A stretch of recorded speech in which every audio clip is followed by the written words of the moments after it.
नमस्कार दोस्तों मैं नवीन कुमार अपने चैनल लैंग्वेज ऑफ प्लैनेट्स में आपका स्वागत करता हूं। दोस्तों, मोक्षकारक केतु के बारे में हमेशा ये कहा गया है कि केतु जिस भी भाव में बैठते हैं, केतु इंसान को उस भाव से मिलने वाले शुभ फलों को मिलने नहीं देते, उस भाव के शुभ फलों से जातक को दूर कर देते हैं। ये प्रत्येक स्थिति में क्या ये सूत्र केतु पर लागू होता है या कौन सी वो स्थिति होती है जिसमें ये सूत्र सबसे ज़्यादा लागू होता है? दोस्तों, मान लीजिए किसी जातक की जन्म कुंडली में मेष लग्न है और मेष लग्न में केतु कुंडली के 5वें भाव में बैठे हैं, अर्थात सिंह राशि में बैठे हैं। अब सिंह राशि के अंदर 5वें स्थान में केतु का होना यानी जातक की शिक्षा का भाव होना। अब यदि 5वें स्थान के स्वामी सूर्य कुंडली के अंदर 10वें भाव में बैठ जाते हैं या 12वें भाव में बैठ जाते हैं, तो ये तय है कि जातक को ना तो मौके मिलते हैं उसकी शिक्षा को ठीक से पूरा कर पाने के, ना ऐसे जातक को उसकी शिक्षा का प्रॉपर तरीके से लाभ ही मिल पाता है। साथ ही ऐसे जातक को उसकी संतान से भी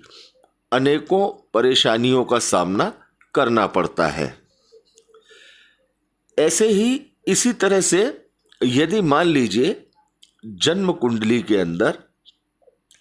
6ठे स्थान पर मेष लग्न है और कुंडली के 6ठे स्थान पर केतु बैठे हैं,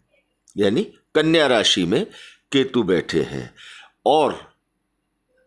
कन्या राशि के स्वामी बुध कुंडली के 11वें भाव में जाकर बैठ जाते हैं, अर्थात कुंभ राशि में, या लग्न में जाकर बैठ जाते हैं, अर्थात मेष राशि में, तो जातक को शत्रुओं से बेहद परेशानियों का सामना करना पड़ता है।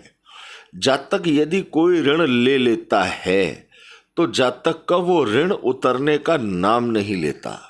जातक के सामने बहुत परेशानियां खड़ी हो जाती हैं। जातक के सोचने समझने की, विचार करने की क्षमता का पूरी तरह से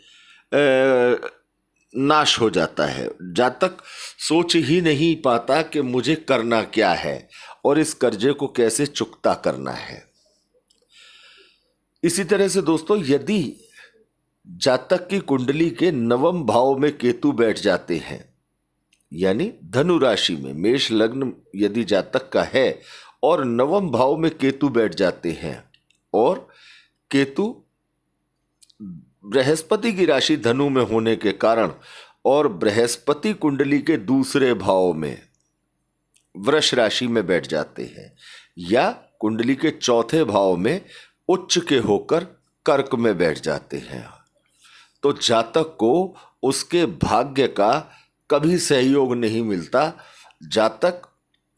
धार्मिकता को वर्ण किए रहता है, धार्मिक आचरण ओढ़े रहता है, मंदिर जाता है, पूजा पाठ करता है, लेकिन जातक को हमेशा यही परेशानी परेशान करती है कि उसे भाग्य का सहयोग नहीं मिलता, उसे दैवीय सहायता प्राप्त नहीं होती। इसी तरह से यदि लग्न में केतु बैठे हैं और 7वें स्थान में राहु बैठे हैं और मेष लग्न है, तो मेष लग्न के स्वामी यदि कुंडली के 6ठे भाव में बैठ जाते हैं मंगल, या 8वें भाव में बैठ जाते हैं, तो केतु जातक की पर्सनैलिटी को बेहद संवेदनशील कर देते हैं। जातक आक्रामक हो जाता है, जातक की पर्सनैलिटी उसके अपने कंट्रोल से बाहर हो जाती है। दोस्तों, अक्सर देखने को मिलता है कि केतु इस तरह के ग्रह